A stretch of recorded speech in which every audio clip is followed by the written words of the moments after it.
जोहार, आप देख रहे हैं फास्ट ट्रैक न्यूज झारखंड, जो आपको रखे अपडेट। झारखंड निकाय चुनाव में नामांकन प्रक्रिया पूरी होने के बाद कुल 6,129 उम्मीदवार मैदान में हैं। इनमें मेयर अध्यक्ष पद के लिए 560 और वार्ड पार्षद के लिए 5,559 प्रत्याशी शामिल हैं। इस बार वार्ड पार्षद चुनाव में एसटी और अनारक्षित श्रेणी में पुरुषों से अधिक महिला उम्मीदवार हैं। 3 वार्डों में शून्य नामांकन हुआ, जबकि 41 वार्डों में निर्विरोध निर्वाचन हुआ है। अलेप्पी एक्सप्रेस 11 और 14 फरवरी को कोयम्बटूर स्टेशन पर नहीं रुकेगी। दक्षिण रेलवे के विकास कार्यों के कारण ट्रेन पोत्तनूर इरुगुर मार्ग से चलेगी। यात्रियों की सुविधा के लिए पोत्तनूर स्टेशन पर अतिरिक्त ठहराव दिया गया है। झारखंड भाजपा में नगर निकाय चुनाव को लेकर आंतरिक कलह सामने आई है। पूर्व मुख्यमंत्री चंपई सोरेन के पसंदीदा प्रत्याशियों को समर्थन देने पर सरायकेला जिला इकाई में बगावत की आशंका थी। जिला संगठन के सामूहिक इस्तीफे की चेतावनी के बाद प्रदेश नेतृत्व ने चंपई सोरेन के समर्थित प्रत्याशियों सानंद आचार्य और सुनीता लियांगी को औपचारिक समर्थन नहीं दिया। इस फैसले से चंपई सोरेन खेमा नाराज है, जिससे उनके राजनीतिक भविष्य पर सवाल उठ रहे हैं। धनबाद बार एसोसिएशन के महासचिव जितेंद्र कुमार ने रांची में झारखंड स्टेट बार काउंसिल चुनाव के लिए नामांकन दाखिल किया। उनके साथ सैकड़ों अधिवक्ताओं का काफिला था, जो उनकी ताकत का प्रदर्शन था। जामताड़ा पुलिस ने SBI योनो ऐप अपडेट के नाम पर ठगी करने वाले 4 साइबर ठगों को गिरफ्तार किया है। ये ठग नोएडा से होने का दावा कर फर्जी लिंक भेजते थे।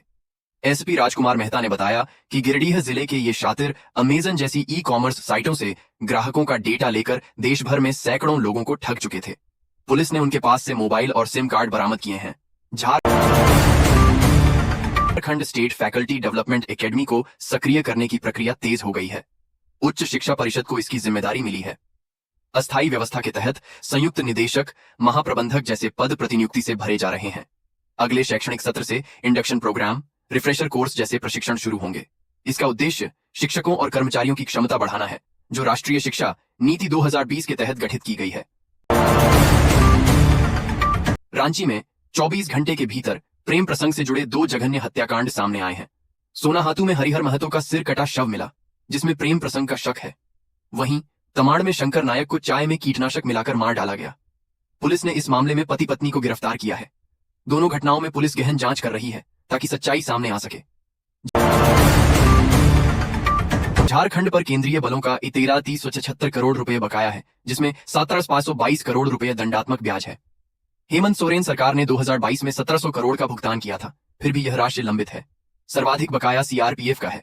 मुख्यमंत्री हेमंत सोरेन ने केंद्र से यह राशि माफ करने का आग्रह किया है। बकाया का आंकड़ा 31 दिसंबर 2024 तक का है। वर्ष 2025 का आकलन होना शेष है। झारखंड हाई कोर्ट ने जमशेदपुर में अवैध निर्माण से संबंधित जनहित याचिका पर सुनवाई की। सुप्रीम कोर्ट के यथास्थिति बनाए रखने के निर्देश के बाद हाई कोर्ट ने भी प्रार्थी कहकश नाहिद के मामले में यही आदेश दिया। ये मामला राकेश कुमार झा द्वारा दायर किया गया था, जिसमें JNSE को अवैध निर्माण हटाने का निर्देश दिया गया था। हाई कोर्ट ने पहले जमशेदपुर शहर के 24 अवैध निर्माण को ध्वस्त करने का निर्देश दिया था। अगली सुनवाई 9 मार्च को होगी। झारखंड में 48 नगर निकायों के चुनाव की मतगणना 27 फरवरी को होगी। धनबाद नगर निगम और चिरकुंडा नगर परिषद के लिए मतगणना 2 दिन में पूरी होगी, जबकि अन्य जगहों पर यह 1 दिन में हो जाएगी। जमशेदपुर के मानगो और जुगसलाई में दशकों बाद हो रहे चुनावों में मतदाता सूची की जटिलता से भारी भ्रम है। एक ही परिवार के सदस्य अलग अलग वार्डों में बंट गए हैं, जिससे प्रत्याशी भी गाइड की भूमिका में आ गए हैं। वे मतदाताओं को अपना वार्ड समझाने में जुटे हैं। जुगसलाई के प्रत्याशी हेमंत गुप्ता ने इसे सिस्टम की विफलता बताया, जिससे प्रचार और मतदान दोनों मुश्किल हो गए हैं। यह स्थिति मतदाताओं के लिए मानसिक तनाव का कारण बन रही है। झारखंड पुलिस की 24 सदस्यीय शूटिंग टीम का चयन हो गया है। यह टीम 22 से 29 मार्च तक हरियाणा के गुरुग्राम में होने वाली Akhil Bharatiya police duty meet shooting प्रतियोगिता में राज्य का प्रतिनिधित्व करेगी।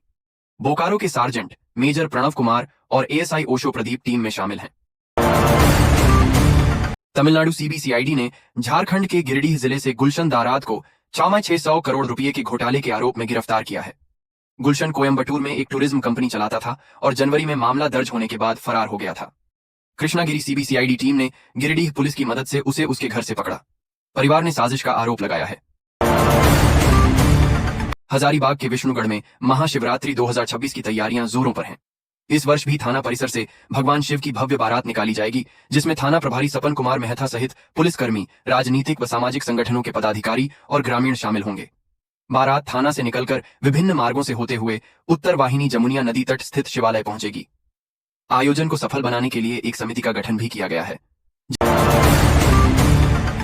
जामताड़ा पुलिस ने SBI योनो ऐप अपडेट के नाम पर ठगी करने वाले 4 साइबर ठगों को गिरफ्तार किया है। ये ठग नोएडा से होने का दावा कर फर्जी लिंक भेजते थे। SP राजकुमार मेहता ने बताया कि गिरिडीह जिले के ये शातिर अमेजन जैसी ई-कॉमर्स साइटों से ग्राहकों का डेटा लेकर देश भर में सैकड़ों लोगों को ठग चुके थे। पुलिस ने उनके पास से मोबाइल और सिम कार्ड बरामद किए हैं। कोडरमा के डोमचांच थाना क्षेत्र में प्रेम प्रसंग के चलते 2 नाबालिगों ने फांसी लगाकर आत्महत्या कर ली। 16 वर्षीय छात्र और 10वीं की छात्रा के बीच 1 साल से संबंध था, जिसकी जानकारी परिवार को होने पर उन्हें रोका गया। परिजनों की डांट फटकार और भविष्य की निराशा से टूटकर दोनों ने अलग अलग स्थानों पर जान दे दी। पुलिस मामले की जांच कर रही है, जो किशोरों के भावनात्मक संकट और संवाद की कमी को उजागर करती है। पलामू के चैनपुर थाना क्षेत्र में सोमवार देर शाम एक चलती बाइक में अचानक आग लग गई। गढ़वा निवासी इंद्रजीत पासवान रेहला से डाल्टनगंज जाते समय गांधीपुर के पास इस घटना का शिकार हुए। युवक ने तुरंत कूदकर अपनी जान बचाई, लेकिन बाइक पूरी तरह जलकर राख हो गई। स्थानीय ग्रामीणों की मदद से आग पर काबू पाया गया। पुलिस मामले की जांच कर रही है। राजमहल के कल्याणचक बाजार में मंतोष कुमार मंडल की निर्मम हत्या के बाद तनाव है। दुकानें बंद रहीं। पूर्व मुख्यमंत्री बाबूलाल मरांडी ने पीड़ित परिवार से मिलकर सांत्वना दी। उन्होंने इसे प्रायोजित घटना बताते हुए हिंदुओं को बाजार से खदेड़ने की साजिश करार दिया। सिमडेगा के किसान राजेंद्र काशी ने एक हल्दी के पौधे से 15 किलोग्राम उत्पादन कर Asian book of world record में नाम दर्ज कराया है। उन्होंने प्राकृतिक खेती अपनाकर यह उपलब्धि हासिल की। उनकी राजेंद्र नामक नई किस्म ने कृषि मेले में प्रथम पुरस्कार जीता। ये सफलता क्षेत्र के किसानों को प्राकृतिक खेती अपनाने और आय बढ़ाने के लिए प्रेरित कर रही है। पश्चिमी सिंहभूम के सारंडा जंगल में माओवादियों द्वारा बिछाए गए आईडी विस्फोट में पत्ता तोड़ने गए 2 ग्रामीण गंभीर रूप से घायल हो गए।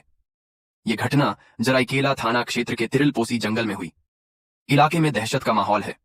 सारंडा में आईडी की समस्या लगातार बढ़ रही है, जिससे सुरक्षाकर्मी, वन्यजीव और ग्रामीण प्रभावित हो रहे हैं।